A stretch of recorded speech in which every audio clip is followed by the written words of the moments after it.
Hi, my name is Megan McGowan, and today I will be speaking to you on microaggressions. Um, let's get right into it. What exactly is a microaggression?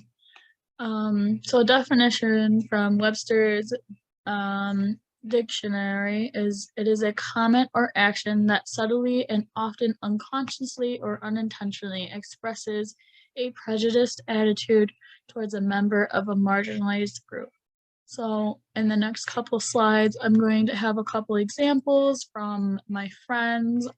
We decided to do some acting to basically show you a couple of examples of some microaggressions that happen in the real world. Mm, so just as a disclosure, this is just acting. Please do not cancel my friends. So the first one we have is a gender-based microaggression. So let's get into it. Babe, I'm home. Man, why am I always doing all the cleaning in the house? You're the woman. Maybe you should be a man. Maybe buy me dinner, get my nails done, pay for it. Like, where's my roses? Where's my engagement ring? So basically, jumping right into that, as in Cynthia Stark's gaslighting, misogyny, and psychological oppression. Um, there was some gaslighting actually in this video that you're the man. Why haven't you proposed to me for all that I do? Why are you doing this when you haven't done this for me? And he has started off with, you're the woman, therefore you should be cleaning in the kitchen. I don't understand why I'm the one cleaning. Um, Basically taking both of these gender roles and the gender bias and making them into microaggression, and not only that, gaslighting each other, and while doing so.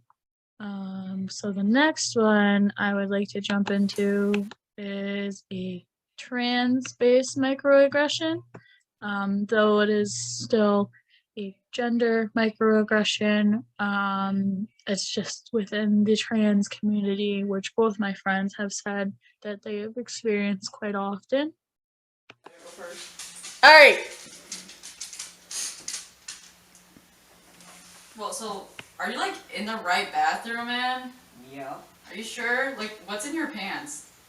none of your business. Whatever. So as he was walking into the bathroom, he was stopped by another man and asked, "Are you in the right bathroom? Are you basically in the right place?" Basically taking a look and not understanding where he is, and then asking what's in his pants. There's two different microaggressions in that statement, asking if he's in the right place and what is in his pants due to appearance. Um, let's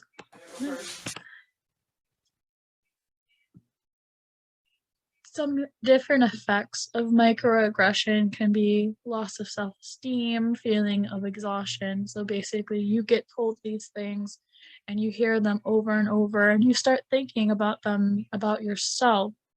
And that really takes a toll on self-image within your head and all of that. Um, it also has a damage to the ability to thrive within an environment.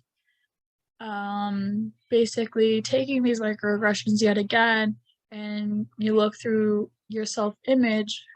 Why do I belong here if I keep getting these different things and told all these different things about not only your sex but your racial appearance, sexual orientation, all those different things. It can also lead in a mistrust of peers, staff, and the institution, and then decrease in participation and ability to study. And this was actually found from the University of Edinburgh, They decided to do kind of a study, and this is just some of the different things that they had found.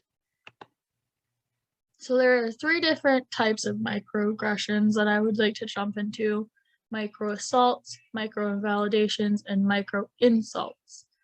Microassaults is the most aware of the 3. You know you're doing it. That's the one I'm going to jump into first.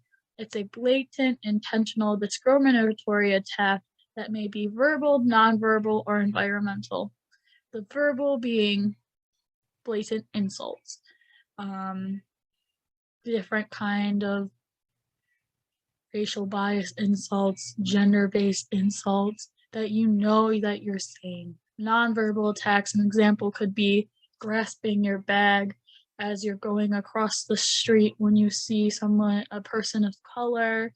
And environmental is just a kind, racist symbols, things like that. In the middle are micro insults, slights in the form of negating, nullifying, or excluding targets and their experiential realities. This being different kinds of things that you just say. You landed this. You basically approach your coworker that's a person of color, and you ask, "How did you land this job?" Them being a person of color, why ask them? Why haven't you asked anybody else? And then basically the most unconscious, not really meaning it sort of way is micro-invalidation, which is the most subtle, demeaning messaging conveying a target's assumed inferiority. This being like, "You're the woman, aren't you supposed to be in the kitchen?" kind of thing. Taking that bias that you learned as a child, not really realizing as you say it, that it is extremely hurtful. So I'm going to pause here for just a moment.